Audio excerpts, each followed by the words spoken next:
Meeting shall begin. Let's dive in. So we'll actually first, hey, we had an election since the last one of these. Is that technically true? That's not technically true. Hey, we've got several incoming board members in this meeting for the first time. There we go. Welcome, Giles, Jimmer. Who else? I saw Tuck. Wi-Fi. I saw Wi-Fi. Yep. Great. Good turnout. Thanks for showing up, everybody. Yeah. As you may have heard us jabbering about before the meeting, you officially begin at the spring retreat, say the bylaws. So welcome soon, and we'll talk more about the details on that shortly. Just a question. Did they sign contracts and stuff yet? Nope. We'll take care of that either by or at the retreat. And we'll talk about all of that. We'll talk about all of that at the onboarding part of the agenda. Meanwhile, DPW, do you have an update? Do we have Bruce 2 or Dookie? I don't think they're here. Okay. Then no DPW update. How about stewardship? Do we have sexy intern? I don't think I see him either. Nope. Okay, no stewardship. Rangers, Natasha.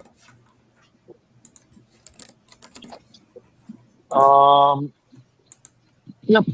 So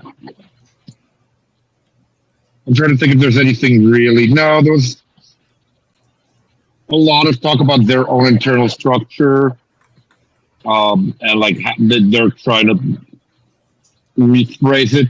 There's some talk among Rangers right now about should they incorporate as a separate entity, but nothing like otherwise. They've accepted the fact that we cut their budget from what they requested down to 4,500. I believe that's it. Okay, I want to make sure I understood what you said about their budget. You said they do understand that. Yes, they accepted it. Okay, they accepted. Great. Okay, thank you. They accepted the cut in the budget and are aware that they're only going to get 4,500 from us this year. Okay, perfect. Yep, they have leads for critical in place already. I think they're looking for. They have 2 in place and are looking for a 3rd. Okay. Sounds good. Yep.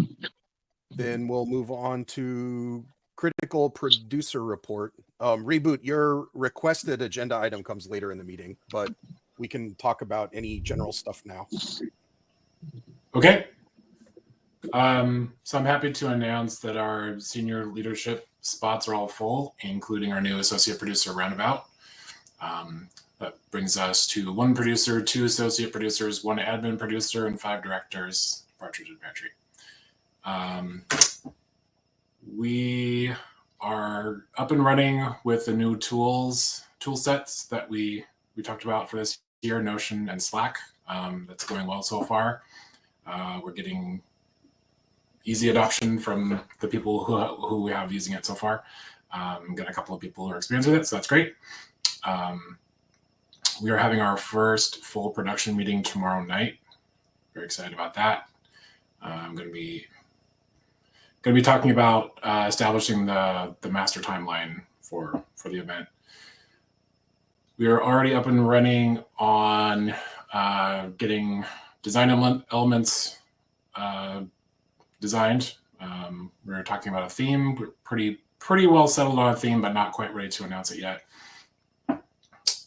And wanted to confirm that we are good to carry forward grant amounts for the 2 burns, the minor burnable structure and the temple. My understanding is that those have been as much as $500 a piece available, although we have not actually had people using that much the last couple of years. Mostly because of the primary constraint that we use found lumber as opposed to anything that's purchased or treated or anything like that. So that's my open question. Can we open up applications for artists for those two burnable structures and offer grants up to, I believe, $500 was what we had done before. Natasha, your hand is up, followed by Giles. Yeah, so I have an item about critical to talk. Is it in the agenda?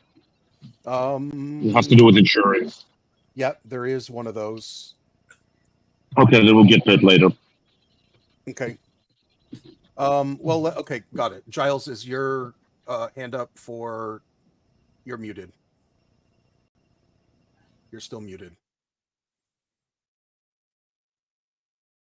Giles, you're on mute. You're still muted, Giles. Yeah, thank you. Got it. Sorry. So I have an interest in helping out with grants going forward this cycle. I was going to touch base with Frida to find out how much she wanted to run or otherwise let go of. One question I have, did those usually run through the arts group, like the fire ones you're talking about, or are they administered separately? I think Decoy is the best person to speak about that. Decoy?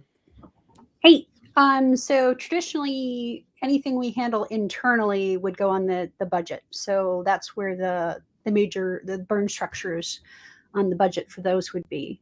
But the grant that we discussed was for a temple for the art project.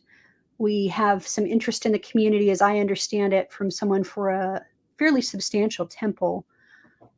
So we're looking to get dates and some sort of amount established so that they can comfortably start working on that project.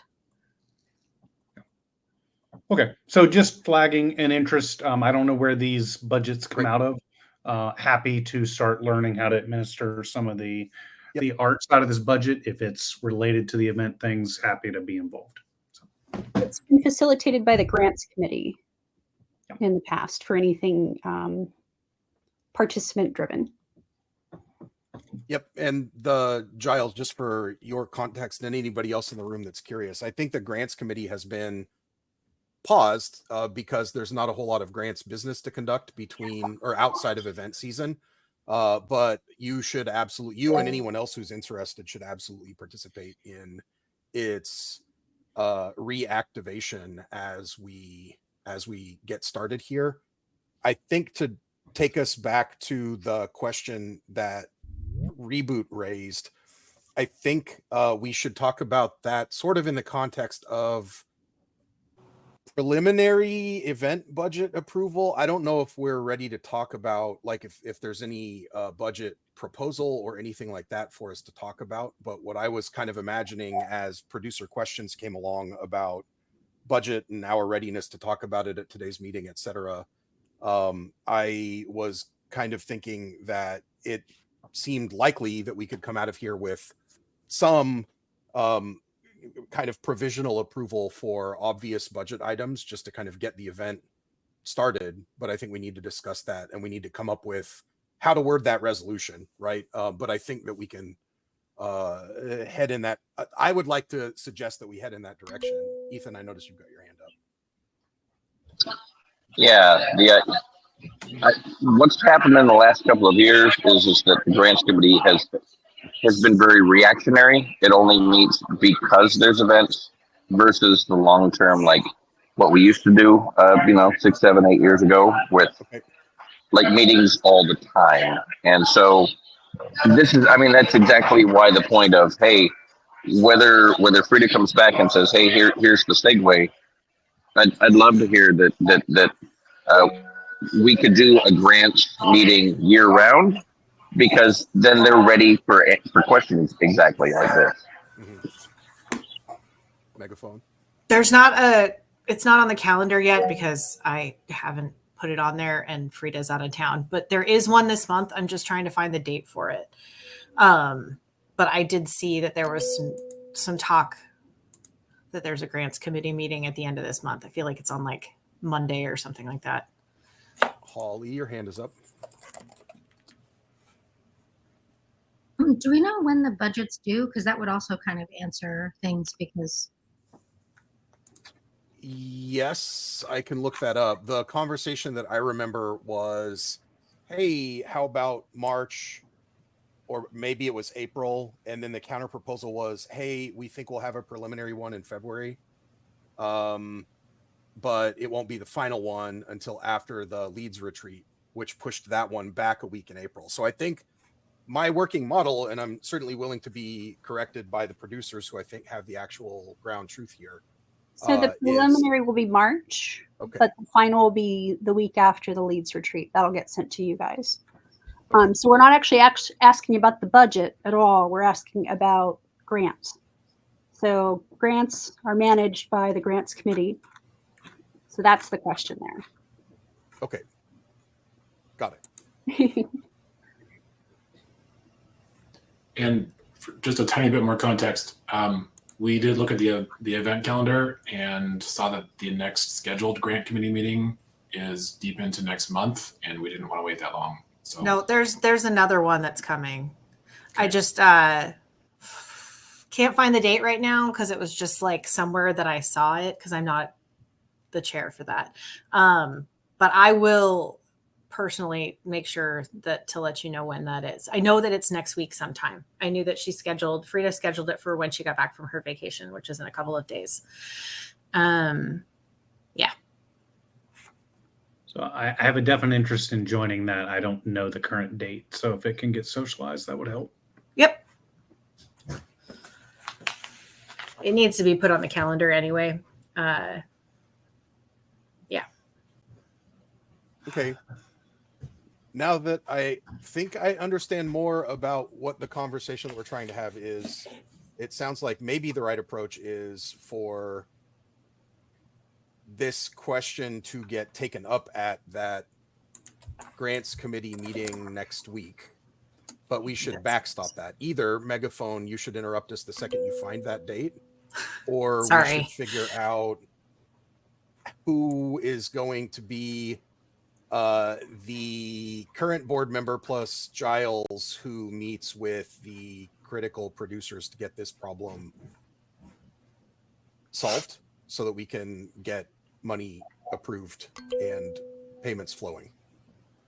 Okay, I found it. Monday, the 26th at 7 p.m. So I'll make sure that that's communicated via an email and on Facebook and all those places, but and that it gets put on the actual like calendar, but it is on Monday. Does that work for at least a producer who can represent the question? And Giles, does that work for you? It works for me, yes. Okay. I'm not attempting to reschedule the grants meeting, but I want to make sure that we're not calling that a solution when it's conflict, when everybody's got a conflict. I suspect one of us can make it. I cannot, but I suspect one of us can. Okay. We'll go with that. Scream real loud if that doesn't work, and we'll find another solution to this. I hear the plea for a fast solve. We'll figure that out. All right. Just one question for you there, because I don't know anything about the budget of this org at the moment. Is there any contention for the amount of money requested, or just a process and a date to say yes?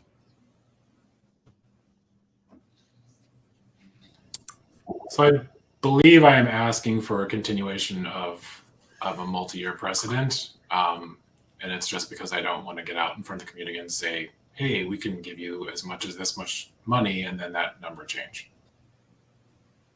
Yeah. Okay. I won't be able to say anything about our budget on Monday, so I'm asking this group if they understand if the ask is within line. So it's going to be a thing that you guys talk about in the committee meeting, I think. Okay. And so groups there understand the current budget of the org and what they can Yes. work. Yeah. Okay, cool. Yeah. Then we'll discuss it. Yeah. Okay.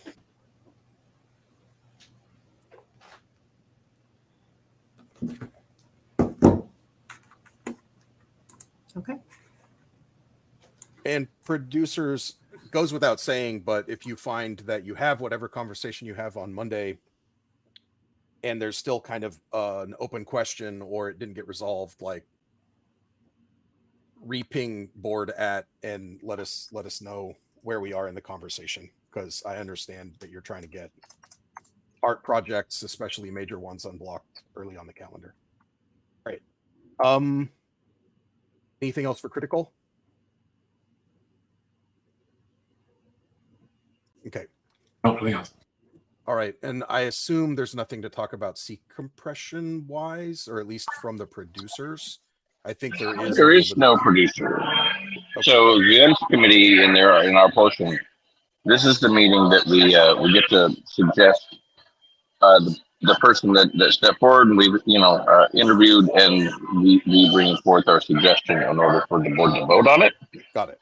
I don't know if that's this portion here. I think we go on with board business and do our thing, and we'll do it in order. And then we'll do that in the events committee section at the end. Okay. Mhm.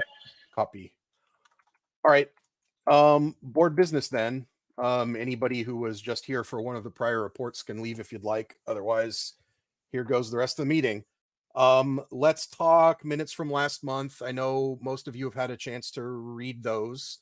Does anybody have amendments or objections that we need to discuss? All right. Hearing no amendments or objections, the minutes from last month's board meeting are unanimously approved. I'm abstaining.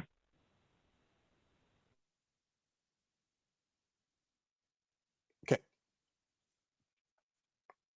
So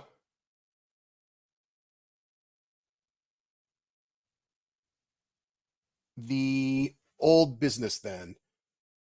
Just wanted to, I guess, announce that we've got the event wrap reports done across the board. The regional committee, regional network is happy, and we're done. Any questions or comments there? Thank you. Definitely thank you. Thank you, everybody who put in work on those.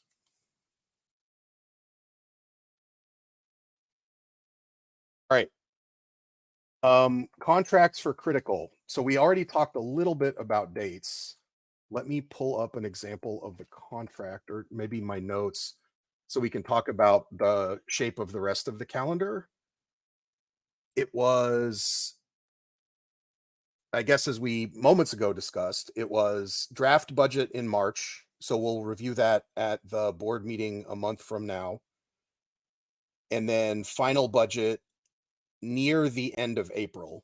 It will be after the Leeds retreat. And then we've got, let me click. All right. The comms schedule, the event plan and the comms schedule are due on April 14th. The safety plan is due May 12th. And I remember there being some feedback from production, from the producers, about the board needing to quickly approve or deliver feedback, if there is any, on that safety plan, because I think that there was a looming, was it county deadline shortly after that? Yes. Correct. There is a 45-day, I believe, ahead of event, if I'm not mistaken, Heidi. And so those dates are critical in order to have that event go up with no hitches. Correct. We have to have it approved by 30 days. Okay. Out. So we need your approval by 45 so we can start the process, and they can let us know the updates that are not posted on the website, but are what the new rules and regulations become. Got it. Yep, understood. So these dates were all designed to be Sundays before a board meeting. So assuming that it lands on May 12th, we should be able to review it in advance of the May, what would that be then, 13th, 14th, 15th board meeting. All of us in this room will come out with a pretty decent understanding of what board consensus looks like on it. You'll probably get some live feedback or maybe even just some questions that are easily asked and answered. And then I think that we'll know if we need to spend a little bit more time quickly iterating on feedback. I think we can do that. Is that comfortable with everyone? Like, I know that this is not a particularly thoroughly padded thing, but I think that we can stick that regulatory deadline with this scheme. Awesome. It's the plan is to basically submit what was submitted last year with the changes that they require for this year, like we've done the last 7 years. Got it. So they'll let us know what we need to change. So like we had to go out and measure the width of the roadways last year and have that added, to have that submitted and accepted and approved. There's some language in there that we had to update from previous so that it didn't have to involve, 6 different forms of law enforcement to review it, 6 different jurisdictions, I should say. Okay. So a lot of essay stuff particularly, but so we aren't planning on changing a lot, so it should be pretty easy to move forward. And it basically will just impact what gets submitted to the government versus in the county versus what we have internally. So if we need to internally change something, that's fine. We actually have 2 versions, one for internal, when we submit. Okay. Great. And then we've got budget. Well, we already talked about budget. And I think one other date in here. Whoops, wrong document.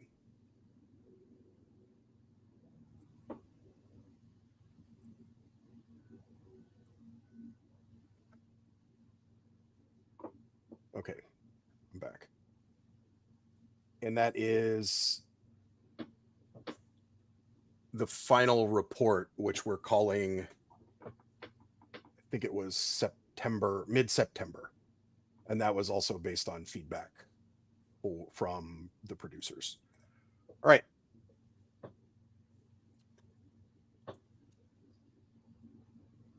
Anybody have any concerns, questions before we move on?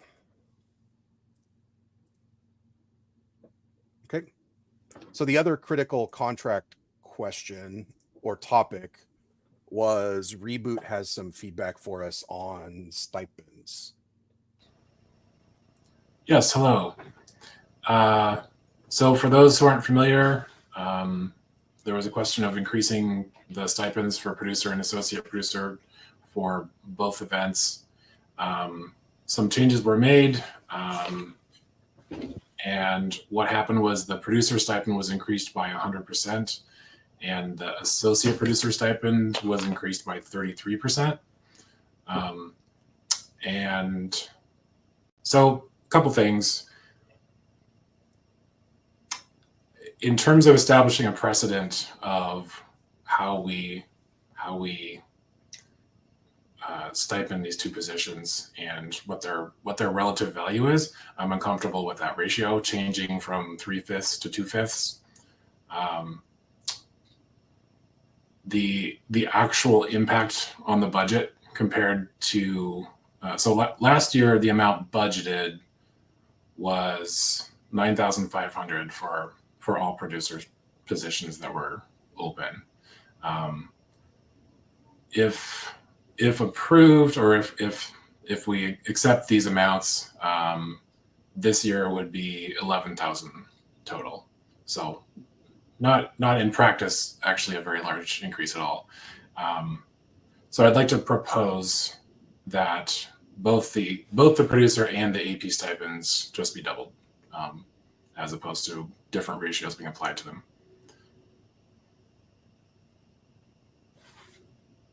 Board members, reactions?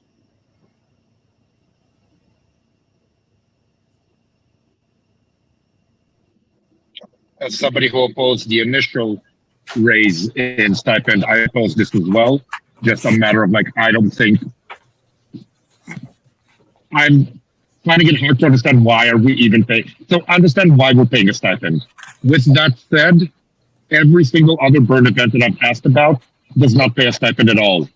And I find it hard to understand why we in Seattle need to pay a stipend where every single other burn event does not.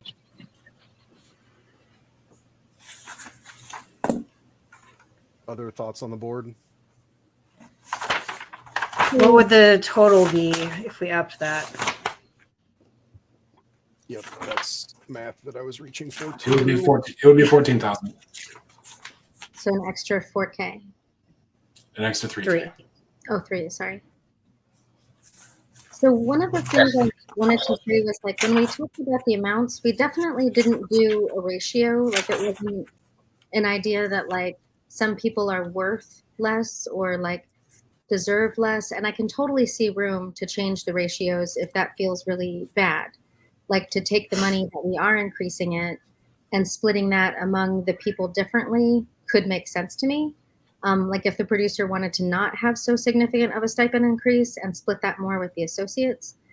One of my worries about upping the associates very dramatically, like it was difficult for us to even justify upping the producer quite a bit because we do have a budget shortfall. We are eating into our reserve to raise stipends significantly, and most events don't have stipends. We felt that our events should have stipends. A lot of us, we discussed that like it doesn't actually make up for the whole producer or the whole associate producer income that they lose for being on site for like 10 days or 15 days or anything like that. And it's definitely not a salary, but nobody's asking for that. But we did want to make it possible for even people that weren't incredibly wealthy to be able to serve their community. And because we are the, third most expensive city in the nation, et cetera, it is a very big ask to take the amount of time that producers and associate producers take for events away and unable to earn income and unable to whatnot. So we wanted to offset that even slightly with a stipend. Again, it's definitely not a salary. It's definitely not what an actual producer would be paid if they were professional, but we are a voluntary community. But we liked the idea of supplementing. We don't like the idea, personally, of raising the overall spending on critical or upping everyone's stipend so significantly. Like if we were going to make a change to make it different, I would say, okay, let's split the money differently among the producers and co-producers. If we feel that the co-producers are doing not much more of the effort, which it sounds like they might be, because also there are like 3 co-producers, or sorry, associate producers. I'm using the wrong terminology. There are 3 associate producers this term. There was talk about being 4, and like, I don't know. It's just not really financially responsible to me to like go, sure, let's increase everything even more. Like we already kind of took a gigantic leap, but I could see doing this split differently. That's just my input. I agree. Yeah, I agree with Holly. Yeah. Decoy, your hand is up. Sorry. I'd also like to note that the meeting before the last one, that half of the board had proposed and encouraged and liked the idea initially of 3 times what the current rate was. I stepped up and said I thought that was fiscally irresponsible. A number of people on the board, I believe, including Holly, had said twice. Sounded reasonable. So we kind of also... I did not. I did not say 3 times. I did not. I am not against... I'm not for like massive spending of our reserves. Okay. Well, that was what I had recalled. So my apologies if that's not the case. But our understanding was that it was most likely going to end up at double. So it was surprising when we got the contracts that said less. Yeah, we had a budget meeting and we kind of hashed it out for quite a while, and this is just what we landed on, which we did talk about in the meeting last month. Yeah, I would just add, I think it's probably more important for us to concentrate on where do we go from here rather than reconstructing and fixing up the timelines on who said what when. I think everyone had whatever experience they had with it was more than 3 conversations actually that happened about this over the course of time.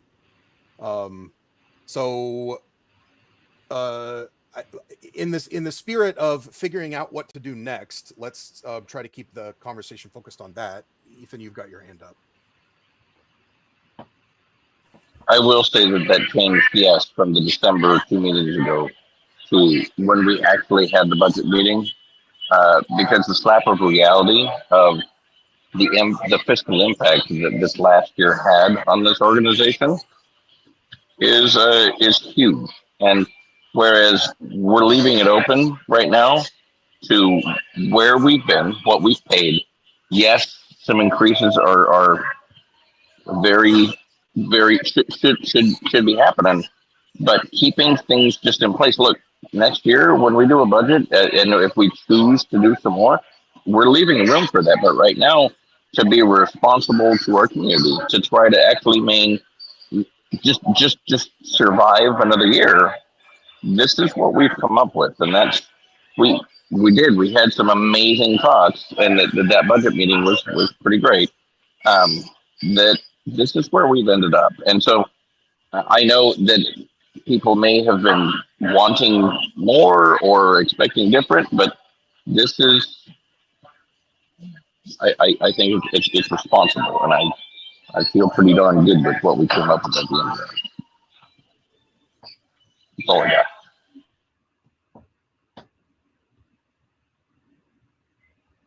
Okay. So I think where we are is we have an approved budget of $11,000, and we can certainly, I mean, we're the board, we can reopen the budget conversation. We can play with the budget over the course of the year. And I also remember how much effort and discussion went into getting to a budget in the first place.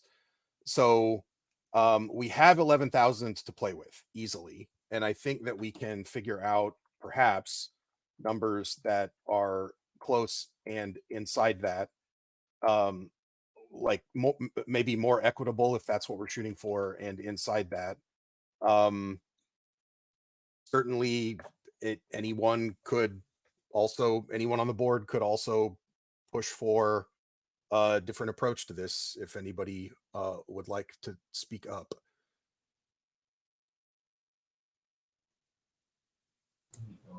Crickets. I like the idea of kind of redistributing the funds around, and perhaps maybe just increasing that amount, a small amount.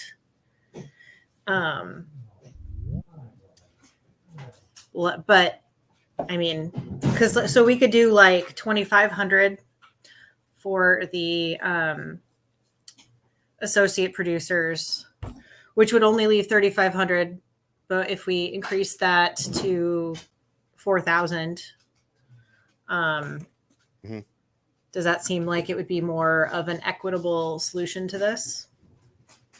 It certainly keeps the ratio close to what it was before. It's a little over 60% instead of exactly 60%, the ratio of associate to producer. Yeah, that's what I was thinking. You're right. That does bump the budget up $500. Another way I'm more comfortable with budget up only $500. Yes, to $3,000 versus $500 seems like a little bit less of a huge jump that would affect our budget in a variety of different ways, in my mind. Mm-hmm.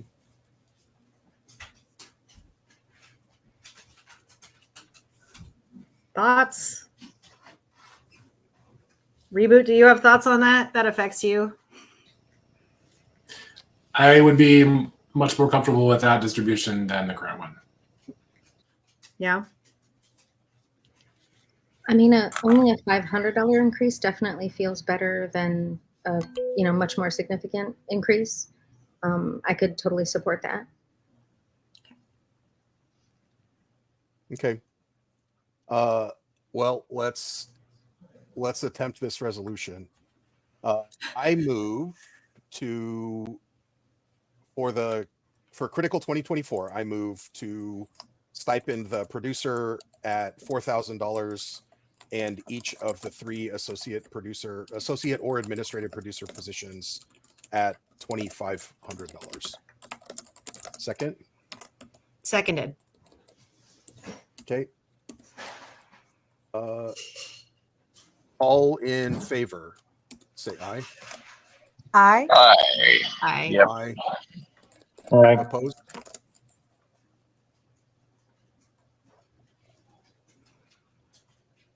Okay. I heard only ayes, and I didn't hear anyone speak up on nays. Yeah. So I vote present. I do not vote aye. I do not vote nay. Okay. Same. Okay. The majority was in favor, so those are the numbers we'll go with. Thank you. Thank you, producers, for speaking up. We appreciate the feedback. All right. Unless there's anything else on that, moving along. Bookkeeper selection. Several of us, Natasha was there, I was there, Marco was there. We talked to Adam Olin, a bookkeeper candidate. He introduced us to his nonprofit CFO consultant business partner, who ended up deciding that we were not a fit for his services, which we kind of could have told him fairly early on. But Adam Olin understood that what we're really looking for is month-to-month bookkeeping services, and he believes that he can do it for $500 a month, which I think was in the neighborhood of what we were expecting / hoping to be able to pull this in at. Natasha, do you have anything to add to that characterization? I have 2 comments on this. One, I consider this expensive. I think we're looking realistically at 2 to 3 hours a month at a rate of about $125 an hour.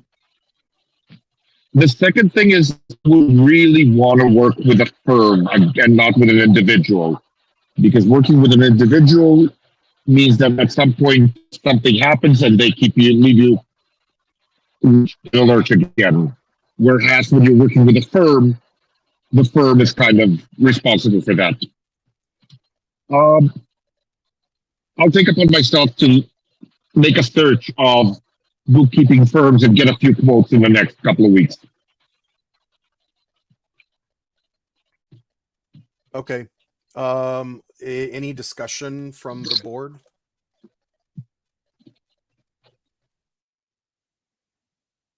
I mean, I know that $500 a month, that's $6,000 a year for. Is that bookkeeping and accounting? Is that what I'm hearing? No, just bookkeeping. Just bookkeeping. The accounting's a non-90 separate. I know that we paid highly this last year for for things, and I mean, just to bring things current when they hadn't been done correctly for quite a while. That's about what we paid for all the extra work involved. So the $6,000 number, I'm just going to say sounds. It just sounds. We had a second lead that we had talked to and told them to go ahead and hold for now. How does their quote compare, and are they a firm or an individual?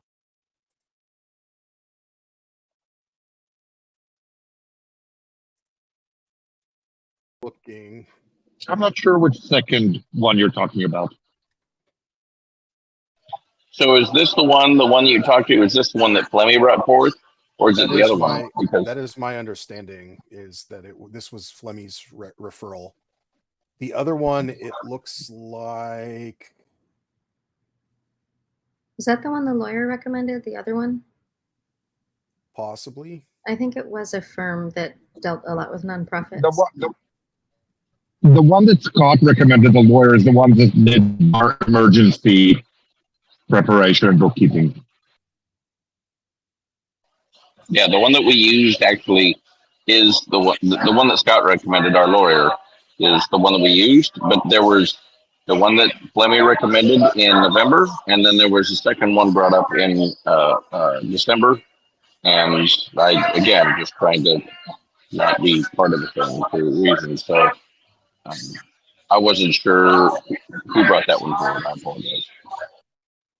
I think we might need to kick this back with a discussion with Marco. Is Marco here? I don't see his name. Marco is not here.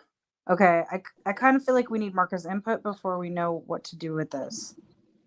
But I don't think we're going to keep. I don't think Marco will stay much longer as a temporary treasurer, at least not post the retreat.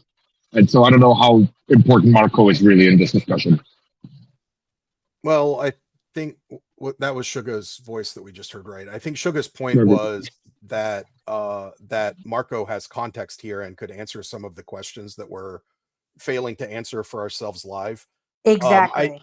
I do think that keeping the work stream alive, Natasha, if you really can make some progress on this in the next couple of weeks, this is starting to get kind of pressing, right? Like 2 months from now, we're going to be looking at being back in the situation where the books haven't been kept for many months, and there'll be a giant chore for someone. It won't be quite as big as last time, but you know. It is. I think we'll expedite this and move part of this to the executive committee, and I think we'll make it to next month when we have a vote on between like 2 or 3 options. Okay. Fair enough. I'm happy to help out with going and doing a little more research on this. Suga, to your point, we will involve Marco in the conversation to at least gather context. But Natasha, you're on the hook. This is your work stream, and I'll help out, and let's get a concrete recommendation to the board at next month's meeting. All right. Great. That brings us to onboarding new board members. We need to talk about where we're going to do it. I think we've already got an answer to when we're going to do it. We do. Let me look at the calendar. I believe the date is the 16th and 17th of March. So less than a month, just a couple weeks. But I have received questions from many of the oncoming board members to what the location, and I'm of the mind that we should probably just do this at someone's house. Not, yeah, that's okay that you won't be there, Suga. People were wondering if this was like an overnight kind of a thing. We do have money set aside for that, but like it's so soon, trying to find a place at this point. And I think most people would probably agree with me that we'd rather have it just be like a day thing. Thoughts?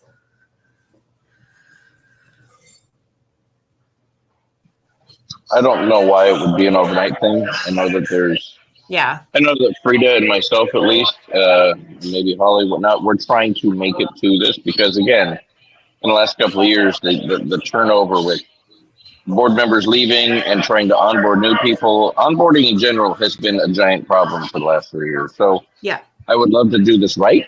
And it doesn't have to be an overnight. It should be, hey, let's just sit in the same room, whether it's all day one day and we need the next one or not.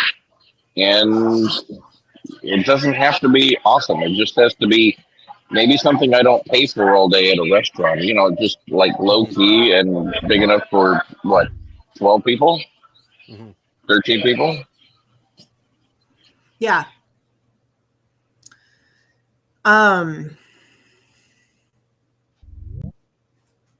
Does anybody have a place they'd like to suggest for that? Or is anybody interested in hosting?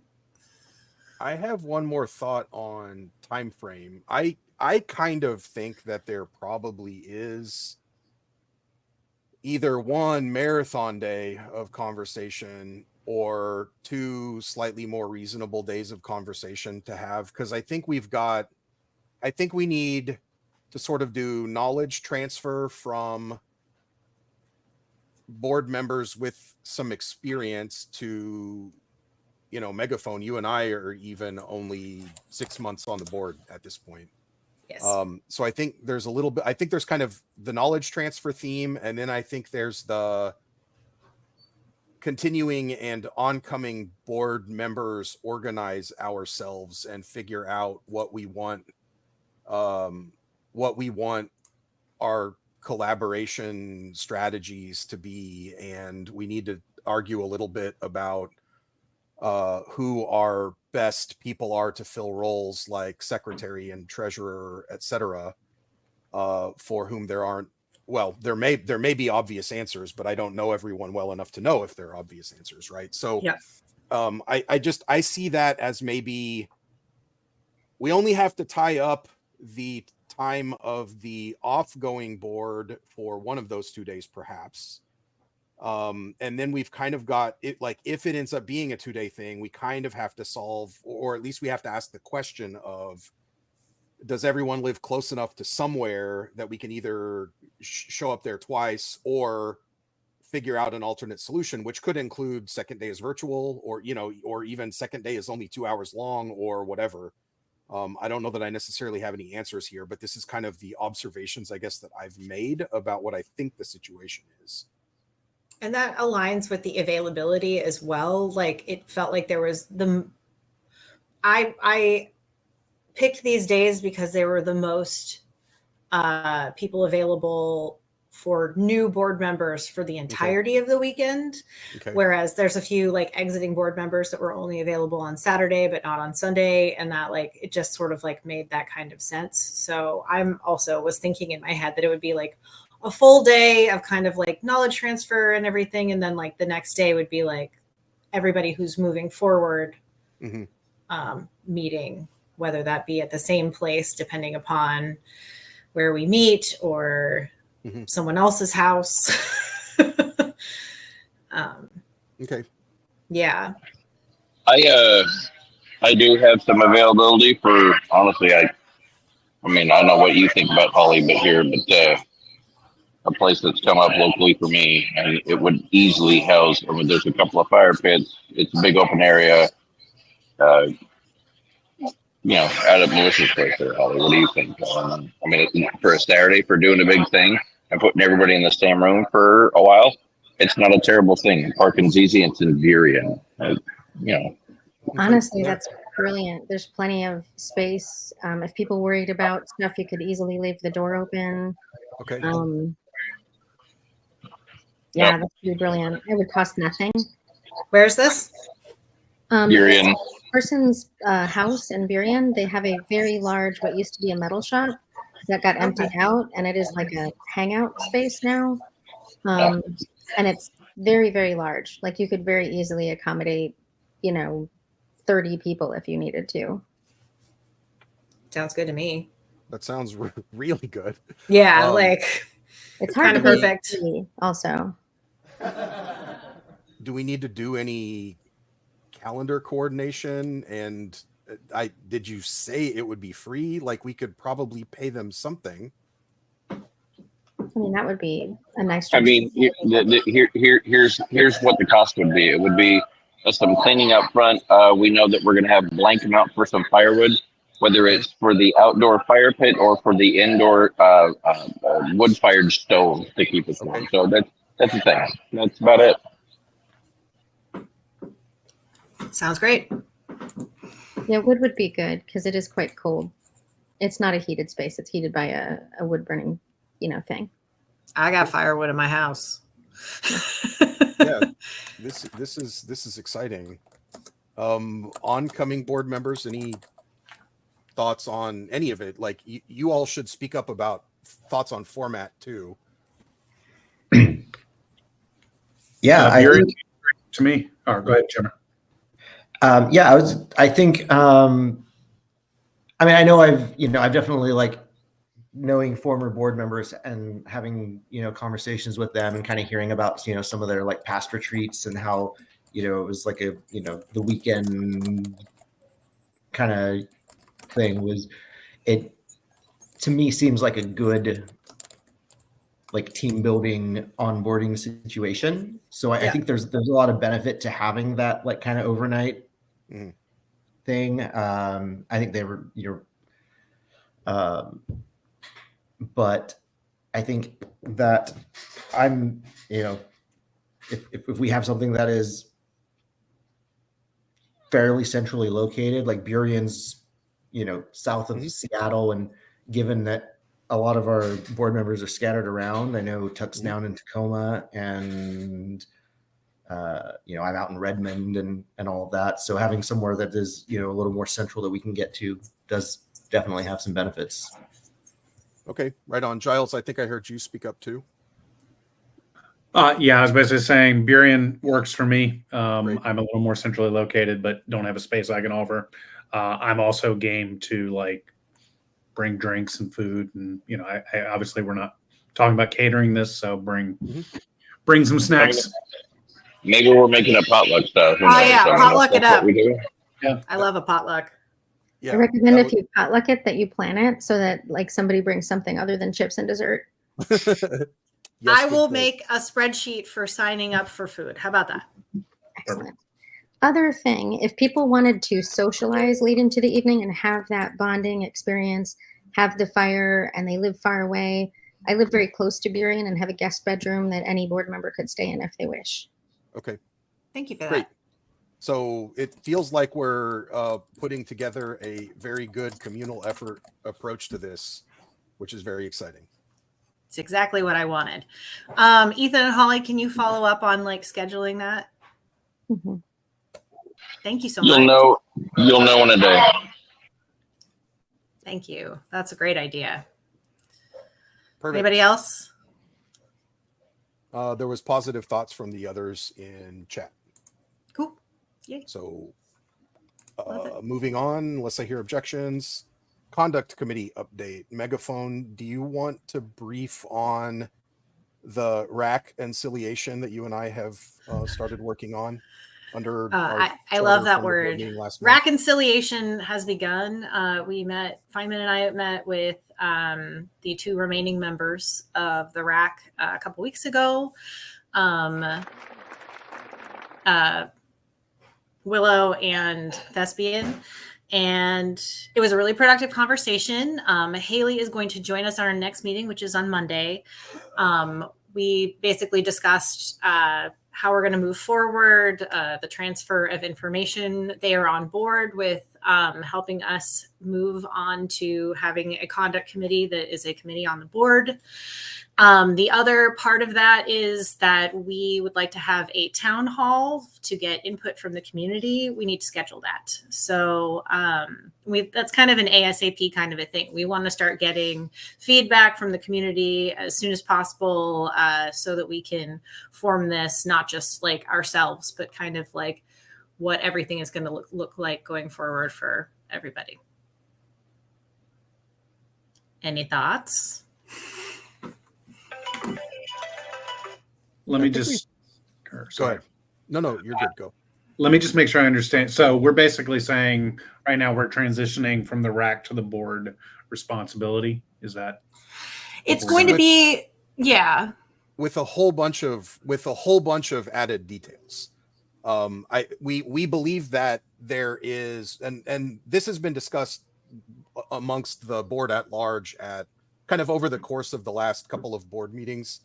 But to be clear, any claims that I'm making here really are in my own voice, and they're kind of my own current understanding of what the conversations have been. None of this is a booked, committed plan or anything like that. But there has been general consensus around making sure that we're responsibly isolating the community's interests from a board takeover. Right, like what we don't want to have happen. So one of the design principles for separating the RAC from the board it was in response to a past president of the board who ended up needing to be removed from the community, and there were considerations around making sure that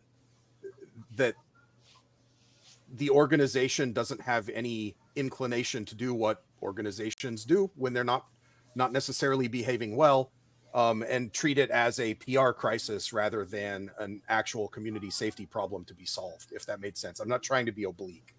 And so it's, we believe that it's important for the conduct committee to have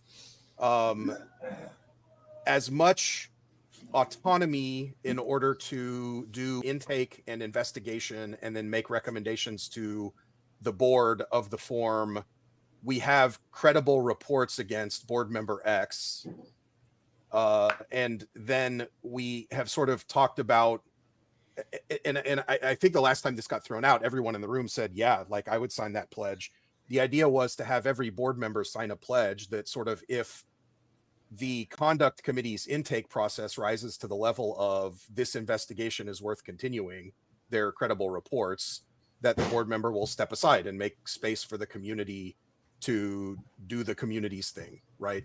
So this isn't a complete proposal, and I think it's important for us to get feedback on all of this, right? Because I may have done even readback of intentions of other people in the room incorrectly just now, but we want to go from sort of like an alternative proposal to the RAC model that resolves a couple of very concrete problems that we found with the RAC model. The number one problem, I would say, and others in the room correct me if you feel like this is wrong, but the number one problem that we have run up against with the RAC model is when the RAC has, so when the external approach to this has trouble executing, and the board doesn't have an internal process to keep things moving along, the organization ends up paralyzed on at least certain activities, right? Like clearing leads lists for events, updating, adding, removing people from the ban list, etc. And we don't really want to ever be in a position in the future where the organization ends up paralyzed due to whatever organizational considerations that some outside organization has that causes them to have trouble executing. And so the idea is kind of in-source responsibility, but outsource accountability, if that makes sense.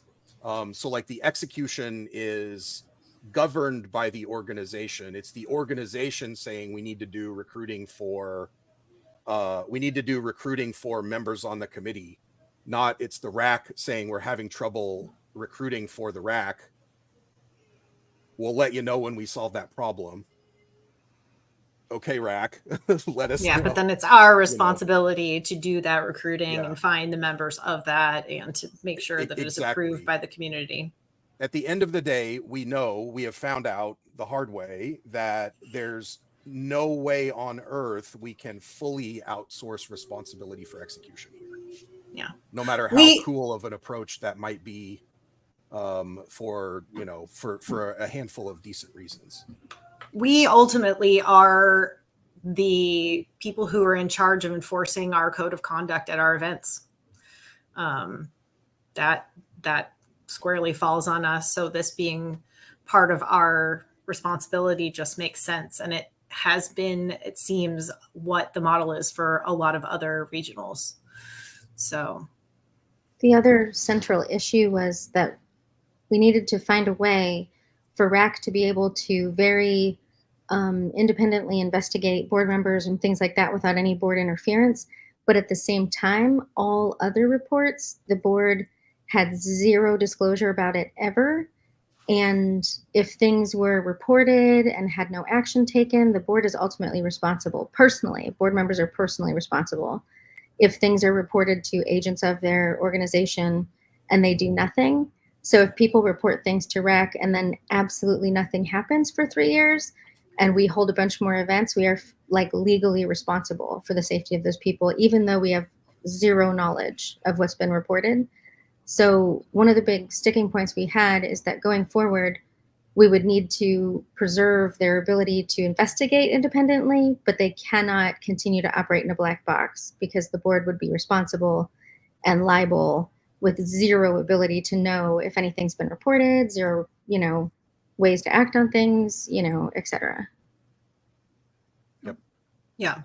So I like what I hear. I'd definitely be interested to see the full disclosure of the plan and like talk to the community and see what people want to do.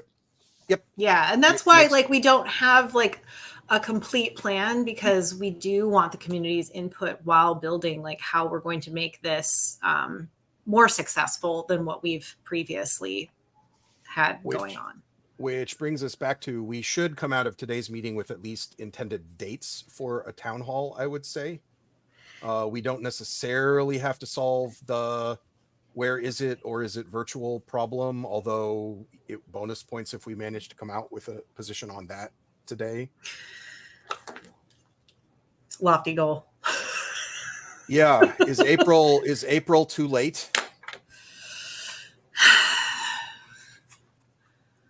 April is kind of looking like the first practicable month. Natasha, your hand is up. Followed by Ethan. I got a feeling we need to do a town hall on this. Yeah. Definitely get yes. Something a little bit more solid. Just get some people together in a room and get what does the community think? Yeah, that's kind of what we're proposing. Ethan, We are required by state law to have what I want to say for nonprofits, it's what a twice yearly town hall, and I would love to see it in person. And I think April's a little bit late, but honestly, and I'd love to see it more in person, just because the further we get away from the pandemic and saying yes, look, the onus of people saying, okay, I'm not going to be in person, but I'll attend a virtual meeting, and then nobody has their cameras on, and that's all the things. There's so much to be gained by the in-person thing. I'm just not saying. Mm-hmm. So I have an affinity for in-person on this one also. Yeah. Jimmer, I actually think that perhaps for this town hall, live streamed isn't the right thing to do, because I want the people let me make this, I'll soften this position slightly. I would like to explore the possibility that we want people to be super duper frank. And one way to get people to be super duper frank is for the meeting to be sort of in the spirit of what we do at Burning Man, ephemeral, right? Like it's not being recorded for posterity. It's for the people present to go through the experience together, collaborate on sort of like the outcome, the goals of the meeting. And I do think that one very cool way that I've seen this kind of collaborative space documented for the people that weren't there is for people to be able to take and publish notes. But ultimately, there's kind of like the records from the room that the room looks at together and says, yep, we believe that this is the publishable version of the conversation that we just had.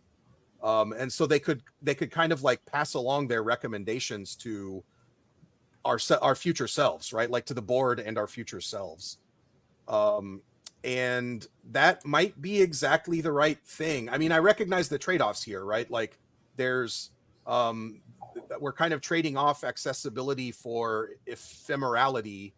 We've got people that are further out, or people that will have trouble clearing their calendar, etc., that may really want to participate in this.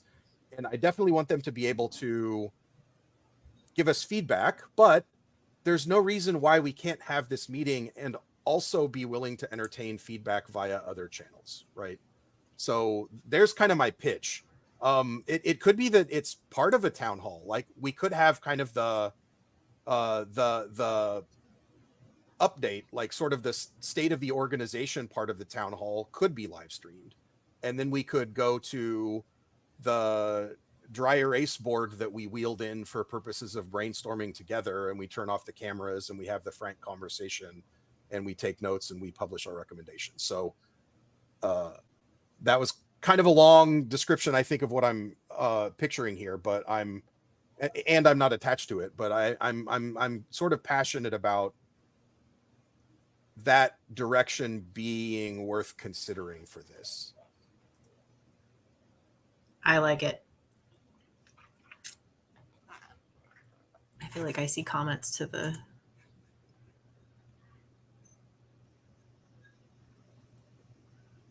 Yeah, Natasha made the hybrid point. And yeah, it seems like there was a little bit of resonance here. So maybe the concrete next step is let's just schedule the next sort of state of the organization town hall, and we should shoot for late March, early April, with a bias for earlier, but a recognition that earlier may not be practical. Who wants to? I'll check venues. Okay. You want to do bookkeepers already have a couple and venues for this? Okay, cool. Yeah, that's fair. Yep. Okay. I just want to state for the record that the first weekend of April is a big travel weekend for a lot of people because there is a eclipse happening, and I know like almost all of my friends are going somewhere for it, and I won't be here. But other than that, I can make things work. And I possibly won't be here. For the first weekend of April. Yeah. I feel like that's not a good one. Yeah. I was just going to, we're going to propose dates. I was going to propose March 31st, but we can probably hash that out if we can find places that are available. Cool. Any more discussion on this? So it sounds like our plan of record is by next board meeting, we'll be ready to discuss venues and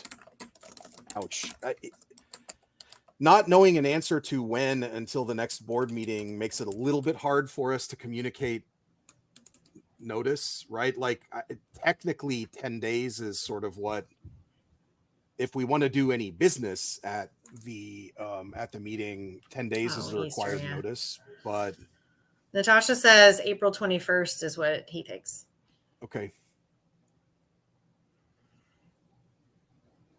Yeah, I mean, that's a long way out, but I also totally believe that I think we can make it work. Yeah. Okay. Did I hear a hand? Yeah, I'm going camping that weekend, but I can be back.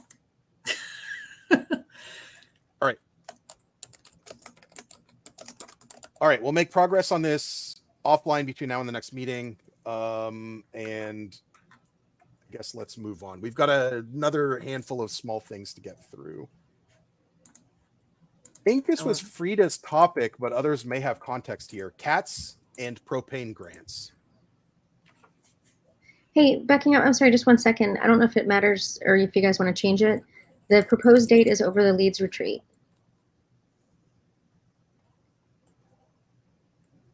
People in the comments. If we have it in the evening. Oh. Yeah, that might not work. That is not ideal. No.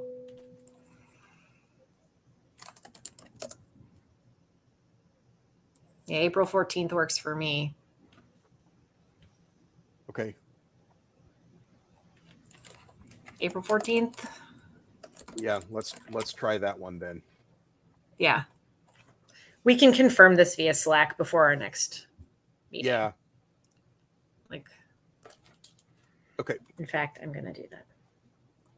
Good catch, everybody.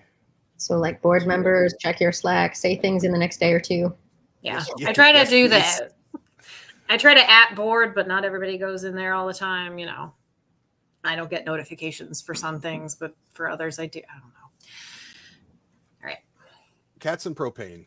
So I think the Ethan, go. So CATS and propane, the big deal with the whole new change this year of carts being a whole new separate category because of Laura Stahl and Katz's, hey, we're disappearing. And this has been one of the success stories for many, many years of people want it. There's a camp. They self-fund most years for the most part. And I don't know. I would love to hear from Reboot and Decoy about what's in mind, because that is a huge thing. It should be part of production, but it shouldn't flash. Where are we going with this? Hey guys, this is Tom and Laura. So if you have any specific CATS questions we can help you with, we're here to answer. But otherwise, we'll listen in. Thanks for joining us. You're welcome. Reboot, your hand is up. Yeah. So if you didn't know this, Critical is starting a new carts department this year, and we are explicitly not trying to compete with camps like CATS, but what we are doing is offering ride service to and from parking. So that's one change we're making. We would also conceptually like to, I guess, change how the propane distribution happens and treat Fire Arch more directly as a grant situation that individual artists apply for and receive grants for, as opposed to what we've done in the past.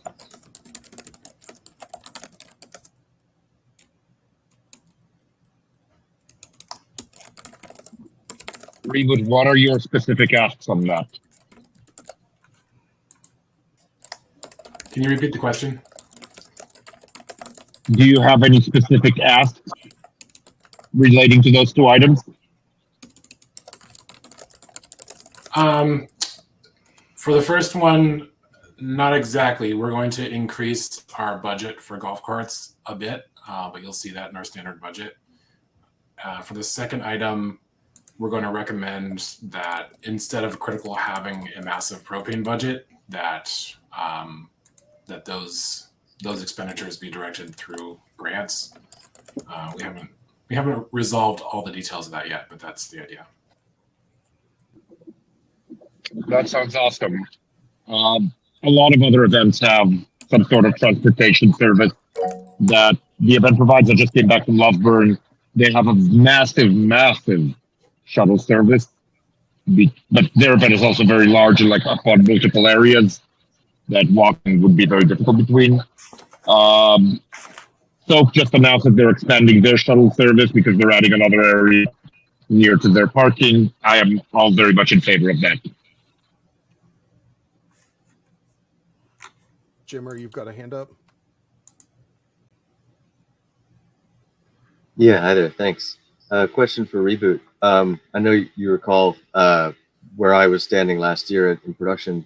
So I have a wink of insight that hopes that you get together with Tom and Laura for what they can share insight-wise on what people asked of them. And I hope that conversation is already going on, or maybe it can go on. And I would encourage that for what you're proposing taking up, because yeah, I mean, I know you know, I don't know if others know, I was one of the leads for parking last year at Critical, so I was next to physically and a witness to a lot of what came out of the parking and went down, and it was pretty complex. And great round of applause to Tom and Laura and the whole team there. They amazing patience and willingness to participate. And so as you pick that up, I hope that you travel with as much information specifically around what they found were some standout bits that might be insightful for you.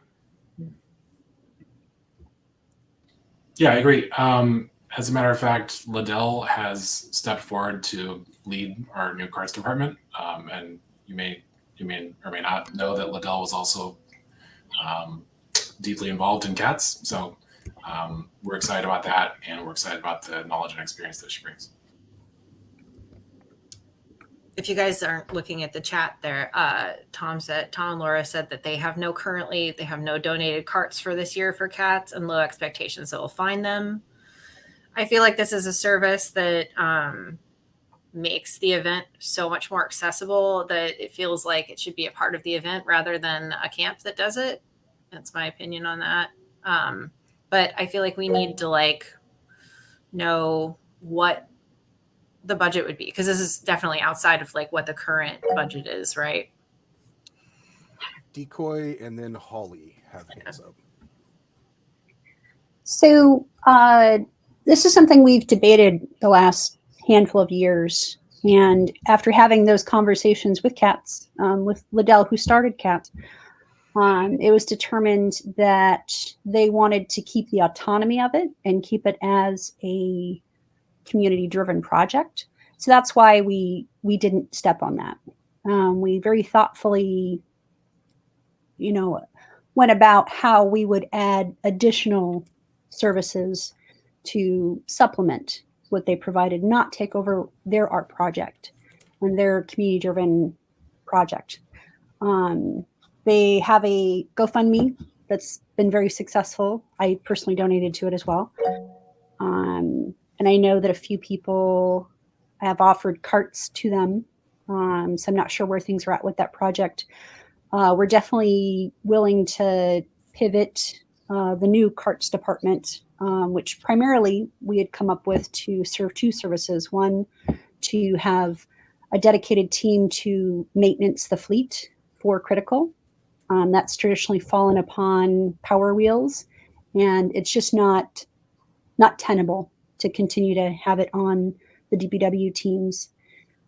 So to serve that, and also to support getting people to and from parking to their campsites. Now, obviously, there would be the ability for them when they aren't, running people to and from parking and don't have other tasks that they need to be doing, to help with getting people around the site. That's definitely something that we kept open. It's a new department, so a big part of adding new department is appreciating fuck around and find out.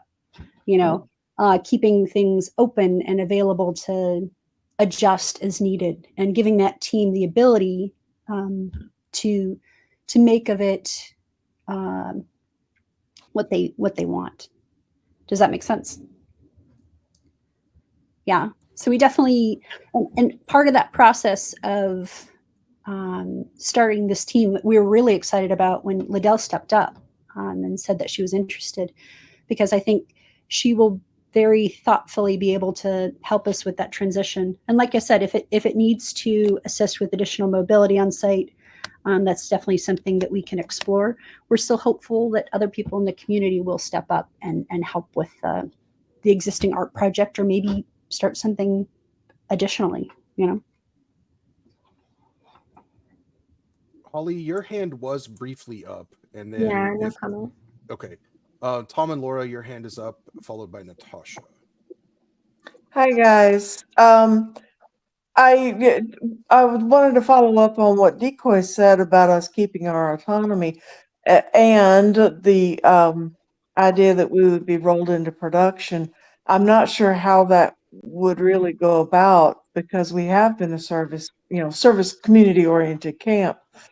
And how would that even go, as far as not being seen as having favoritism toward CATS? So when I said that it's like a service that you guys provide, I mostly feel like it's something that like we could, having that context of you guys being a separate camp and wanting to continue to have that autonomy, I think maybe it should be maybe a grant that comes from us. I just feel like we could, that's something that I think we've talked about, like maybe helping. Yeah, that sounds great. And I do have a couple of leads on donated carts, but they need a lot of work. They will not be free. Yeah, they're not going to be free. We're still going to have to do some maintenance on, quite a bit of maintenance on them. And so, yeah, we're going to try that and see what we do. I'd still like to bring CATS, because frankly, I'll probably be using it. I snapped my ankle last night at 3 a.m. So, yeah, that's a whole lot of fun. It's not fun. No, it isn't. Alrighty, I'm done. I would just like to add to this whole discussion that bringing a service like this in-house will make our insurance and being able to provide liability insurance for this so much easier. Right now, I'm not 100% sure what happens if somebody falls off a cart that is operated by CATS volunteers and breaks their leg. Yeah, it being a private thing, it kind of gets covered under the general "you could die at this event" waiver that everybody has to agree At least to. so we would hope. At least we But would yes. hope. They have to agree, but somebody can still go and sue you directly for being liable and because you drove that has car. that's been a worry of mine, just praying that nobody would get hurt, even though there is that you could die at this event. So the waiver of you can die of this at this event is very flimsy. The waiver will not protect you from being sued by a participant that fell off a golf cart and broke their leg. Yeah. Well, I know what that feels like because I slipped on the kitchen floor. So there we go. Anywho. Yep. And so the insurance policy that I'm currently working on will have a golf cart insurance for all golf carts operated by the production. So the solution might be, in any case, to transfer golf carts into production. Like even with art cars, we might have to do some sort of trick where these art cars are being signed over to the production for the event duration. Something like that. Yep. Well, I think kind of the obvious is Tom. So the obvious thing from my perspective is that we're trying to provide a service. We're happily to work with production to, provide the resources needed to provide that service. So you guys just need to decide what you're willing to support. So, and how you want to do it.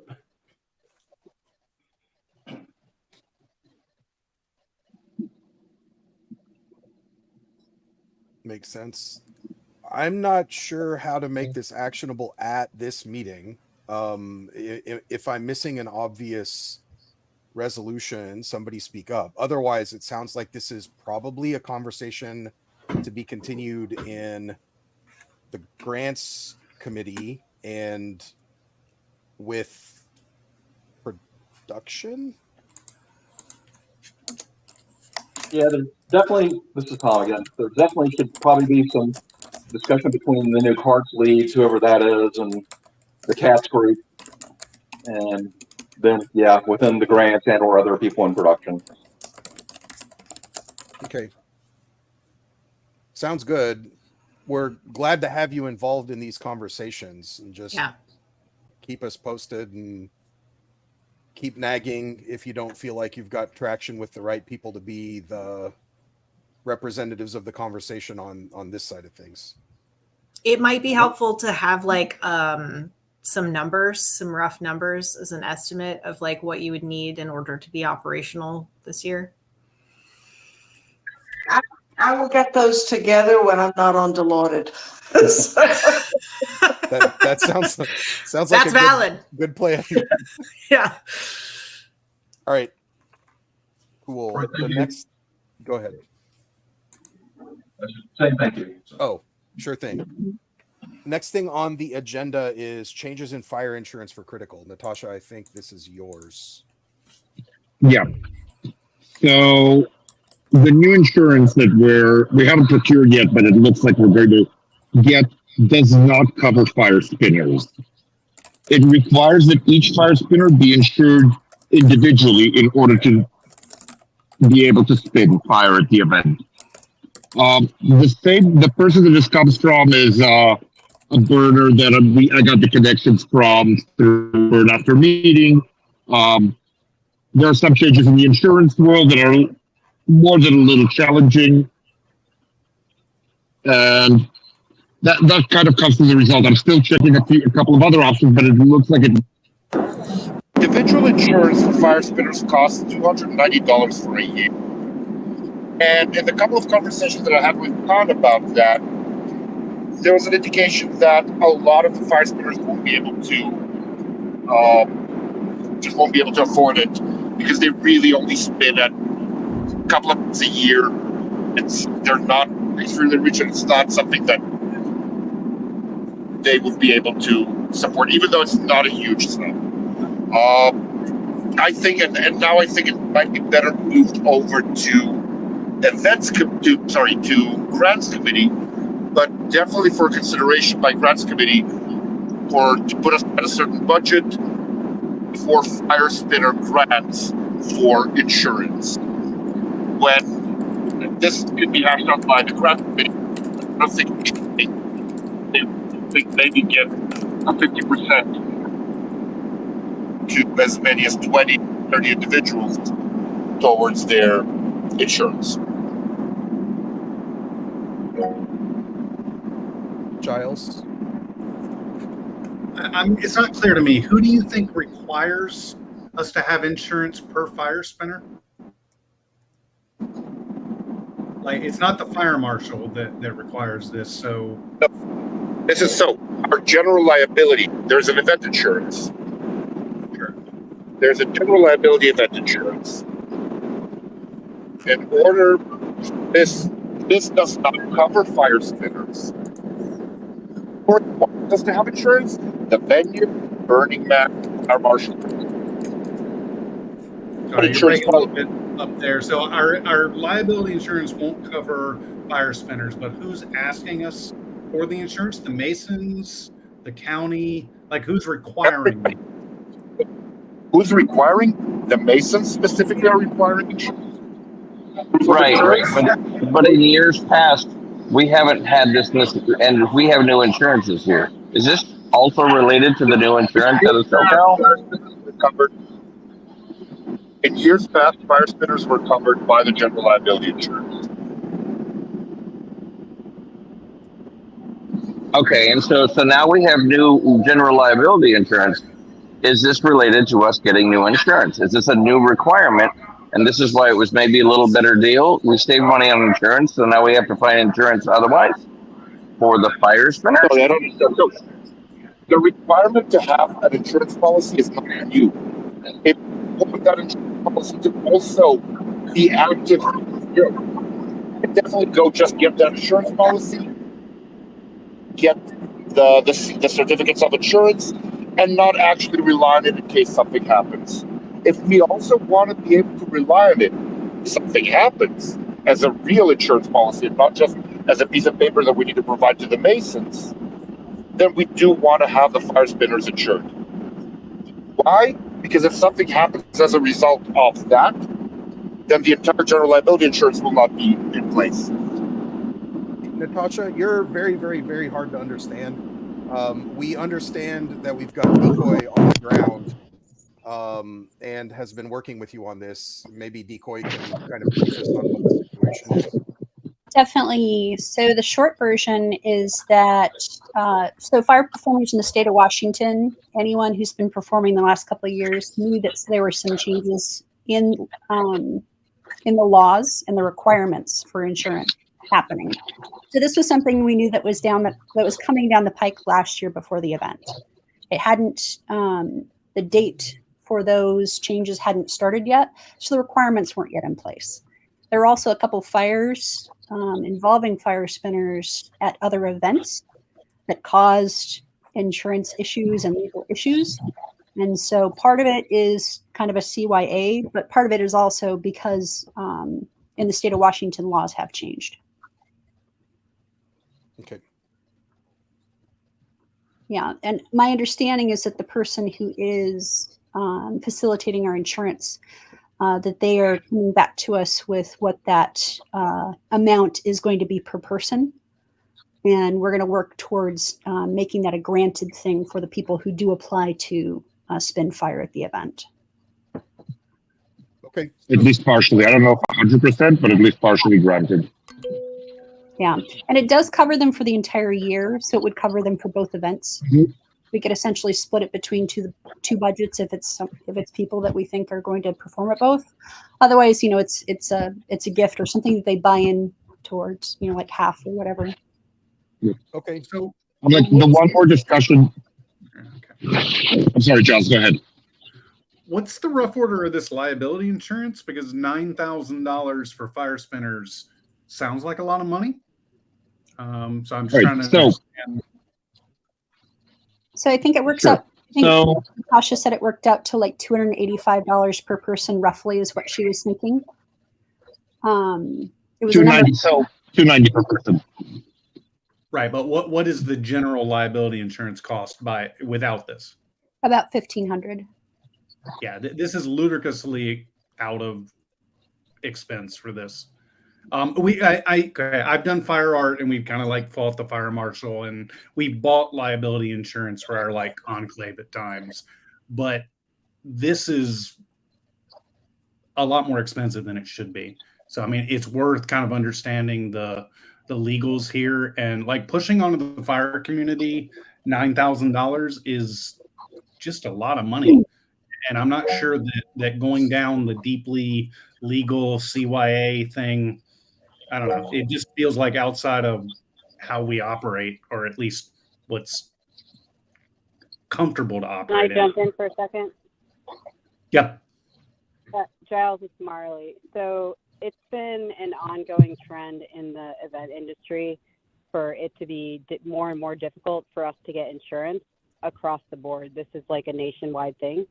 So if you want to, when you get on the Interbex list, if you want to check, like it's harder for us to get event insurance like across the board. It's not us, it's everybody. There have been issues like nationwide and internationally. This is the thing. It's not us. Yeah, I would like us to question the question of, so if we have liability insurance, the event, what does it mean if our fire spinners don't? Like understanding that implication would be useful. When we're talking about 9,000 versus our 1,500, they just seem out of scale. Like I can buy them $1 million worth of event liability insurance for 1,500, but a fire spinner needs 300 for their personal fire spinning. It just seems out of sort of scale. It seems like we've lost our leverage as an org. Like we should be able to buy all of those 30 people's thing for cheaper than they can buy it at 300 a head. So for additional clarification, that's an amazing price, the $290. So the fire conclaves that we spoke with last year prior to this going into effect, because again, the fire spinning community was aware that this is something that was coming down the pike. They said that the cheapest that they could find it for was $550 per person per year. If you're buying it by yourself, or is that buying it in bulk? The two, so Khan's conclave would have been as a group. I think he's got 35 people. The others, I didn't get clarification, but most people said it was significantly more. Natasha, your hand is up, and I've got a point after that. Natasha. 1 second. Yeah, I'm just trying to pull up some numbers and the proposal and everything. Okay, so the general liability for the event itself, which is a requirement for pretty much everyone to let us even start working. And since we're an above board event, there's no way we're going to do an event without insurance, is $5,000 for our entire population. This insurance policy will not cover any damages that are caused by any fire spinner activity. Furthermore, any fire spinner activity might void the entire policy. So this is on us to decide, do we only want the policy as a piece of paper that we provide to the Masons and to Burning Man without really relying on what happens if a canister of gas, God forbid, spills on somebody? Or do we want real insurance that will protect us? And I think one of the signs of a mature organization is we need to have real insurance that will protect us. And so the way to solve the problem with fire spinners that can void the entire event, but also still have fire spinners at the event, is each fire spinner needs to have their own individual general liability insurance, which costs per person $290 a year. This is already leveraged a group buy. This is already a leveraged price and a special policy that was created for burner events. There is a lot of issues with having any form of real insurance at burner events because 99% of insurance companies hear Burning Man and they just run away and they don't want to deal with us at all. And so in order for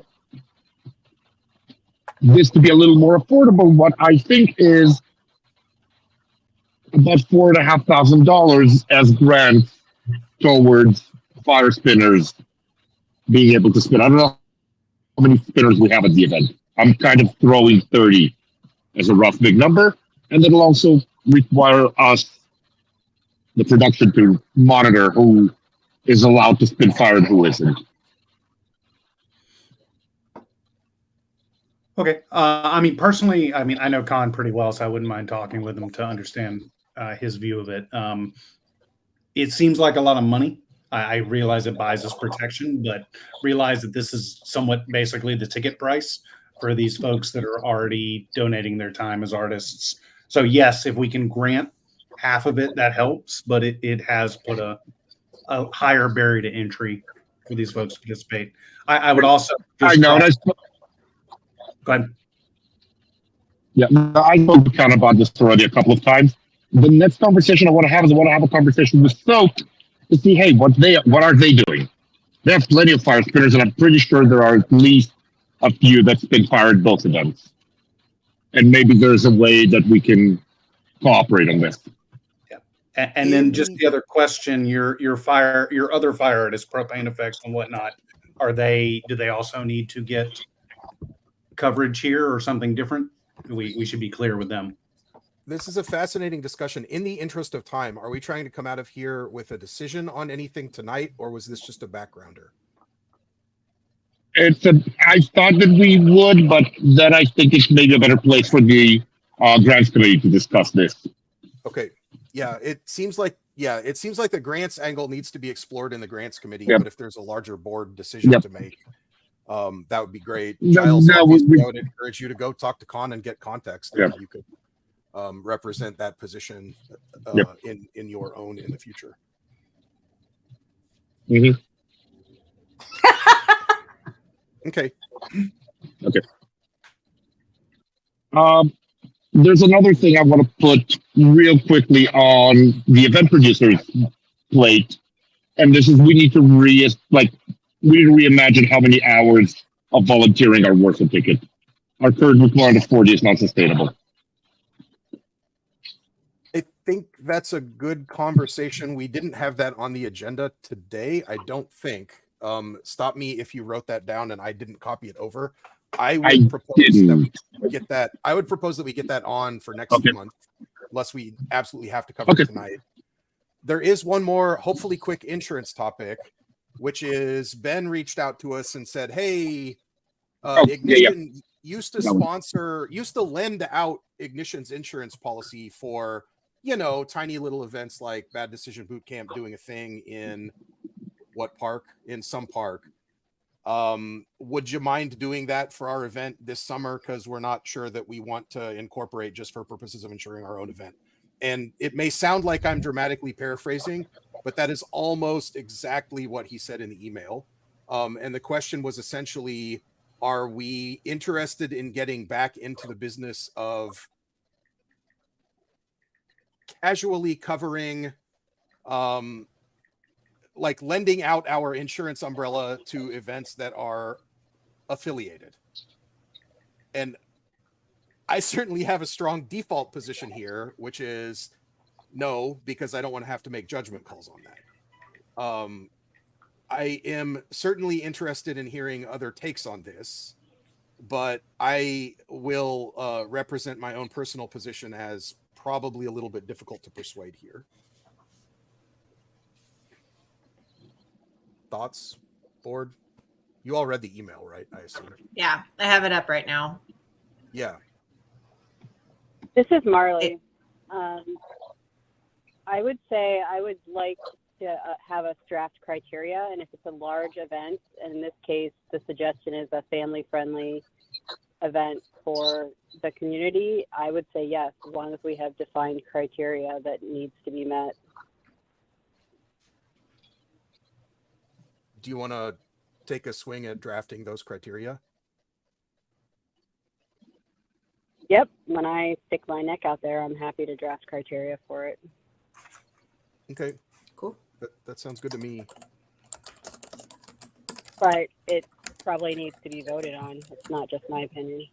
No, totally. But I'm saying, like, bring a concrete proposal for discussion. I think that was my suggestion. It's only a suggestion. Yeah, their event is at the end of April. So I think we can probably answer this question in the next board meeting if we have like some criteria that we vote on. I bet BDBC wants an answer before then, but also. Well, yes. Yeah, so if I may suggest, the criteria I think should be, this should be an event that is a fundraiser for an INW event. Okay. So either you're fundraising for your camp at Critical, or you're fundraising for an art piece at Decompression, or you're fundraising directly for INW. And for legalese, you need to incorporate Ignition Northwest's name in the event name. So it needs to be Ignition North, for instance, Ignition Northwest and BDBC present. It's a free And event. this way it's kind of, in this case. So it's not fundraising.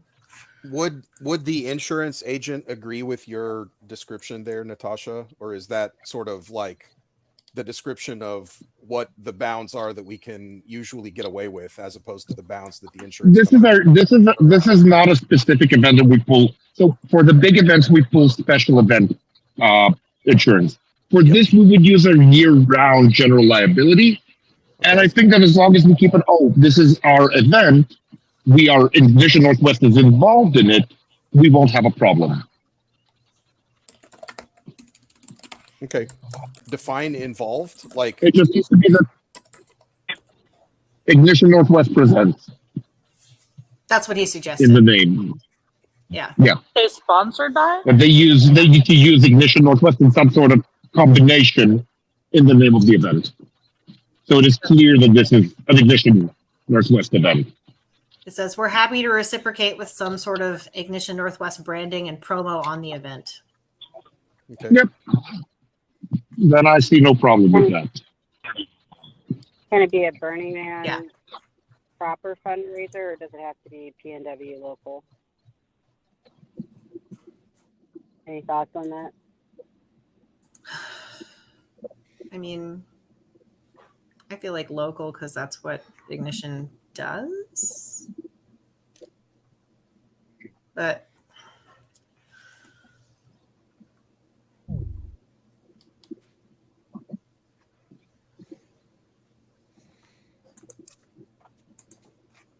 should we work on this behind the scenes?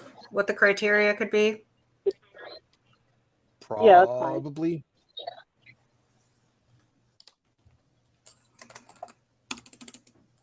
Okay. All right, I'll have something for the next meeting. Okay, great. All right.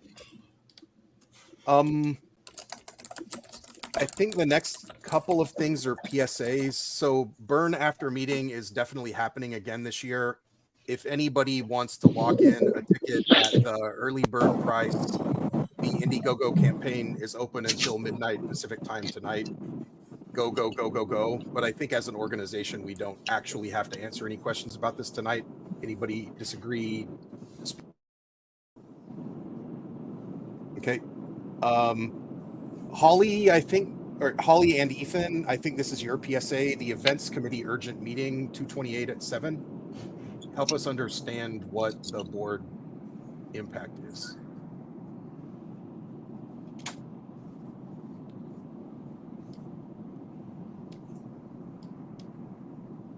Anybody? Wait.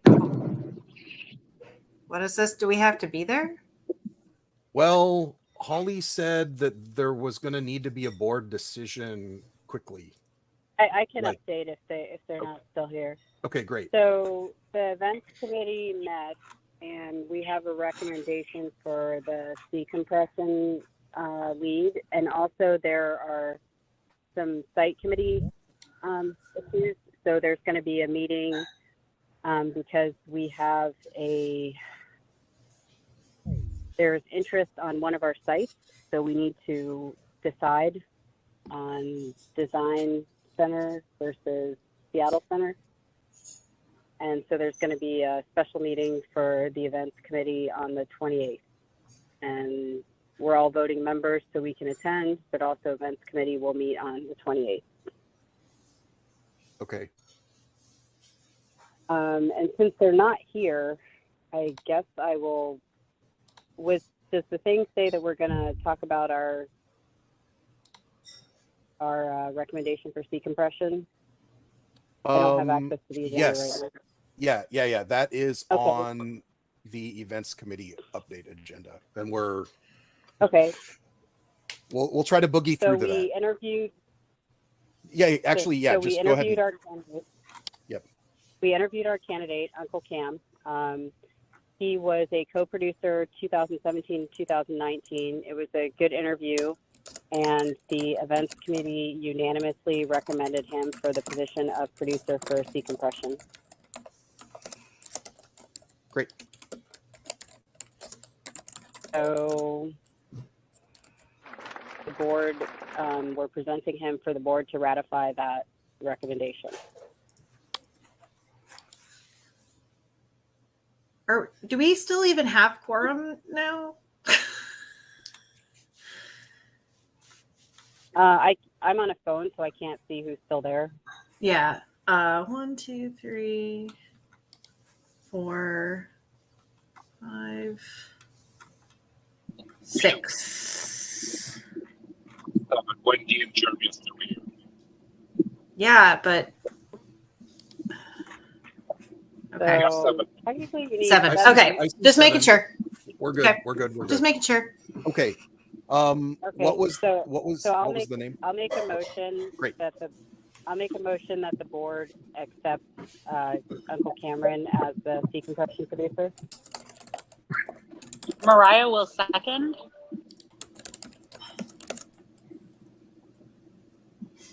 I All in need the favor? name again. What was the name? Oh, it's I want to say it's Cameron Sherman is the legal name, but it's Uncle Cam. I'll just put Uncle Cam. Yep, Cameron Sherman, aka Uncle Cam. Okay, great. So the motion on the table is to accept the events committee's recommendation of Cameron Sherman as the producer for Decompression 2024. All in favor, say aye. Aye. Aye. Aye. Opposed, say I'm really nay. glad that you hear that. Oh, there you are. My phone died. I'm on somebody else's device. Gotcha. I heard no nays. Sounds like a unanimous vote. You have to ask for extension.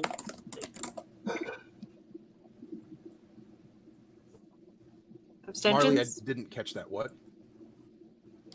You didn't ask for there any- abstentions. Anyone who wants to abstain can certainly say I abstain.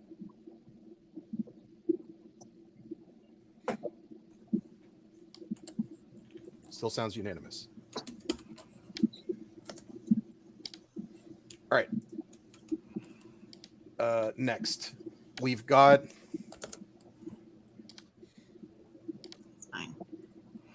do we want to talk about the COVID ticket? I don't know that we have any. I don't know that we actually have discussion there. Do we?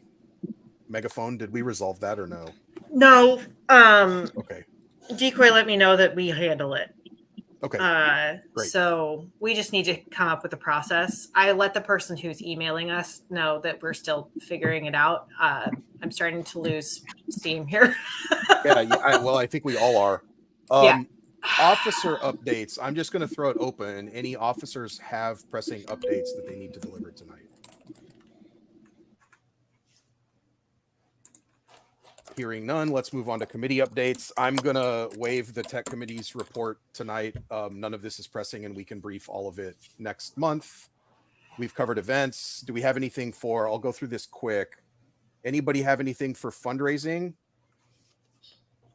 acculturation, grants, comms? Nope. Or finance? Jimmer.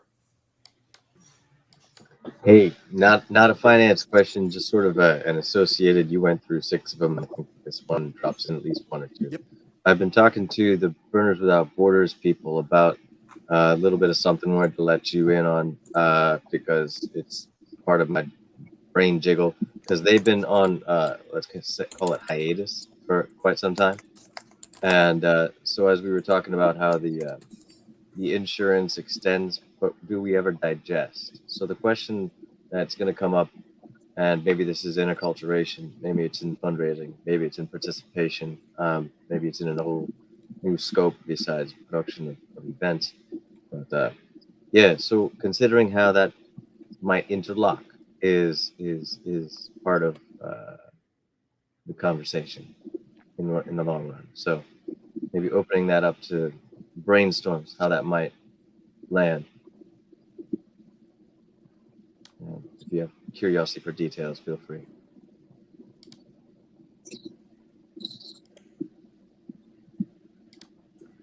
I'm not sure you're going to get a lot of good discussion out of us after being over in this meeting for 2 hours, but I can put that in parking lot, Burners Without Borders. Yeah. That's exactly why I was just like, here's a little space that scrapes and yes, placing a seed of thought in there. Don't intend to get anything going with it today. Mm-hmm. All right. Noted. Right on. Anything else from anybody before we adjourn? I know that we will be having to pick new chairs for the people that are dropping off, and whether we do that at the retreat, it's going to have to be done at the retreat. So I don't know what to say. And just saying that now, so the public expects, hey, this is a big change that's happening, and so not just events, but it's going to be, official heads, because we have in most of our charters that these things need to be actually chaired by an INW board person, board of director, and they can be, again, continued and led and attended by public, but it's in our charter that we maintain that, and that throws those committees under the umbrella of our insurance and our jurisdiction, all the things. So just FYI. Cool. Makes sense. All right. Hearing. Oh, wait. Did I see Wi-Fi? Your hand is up. Yeah, I just wanted to. I think I don't know. There's necessarily an action, but just wanted to get Safety Northwest on people's radars as well. Basically, SOAK is doing. I guess this is their 2nd year now. It's the last weekend of April. They're doing a big safety weekend thing to come out and kind of train with their teams. It's modeled off of Safety Side in Texas, which is a fantastic event. It's basically like Rangers, Fire, Medical, Sanctuary. They all get out. They all do their separate trainings, hang out, do their thing, and then come together. That's on Saturday, and then on Sunday everyone comes together and does a big safety drill together. It's a lot of. It's a good community thing, and it's a good another level of cross-pollination with another local regional event. So yeah, I'm hoping to attend, and I think it would be great to have more collaboration like that with SOAK and being kind of part of that, because it's not that far away. Cool. All right. Unless I hear additional business, going once, going twice. All right. Meeting adjourned, 9:05. See you, everybody. Thanks for hanging out for the long meeting.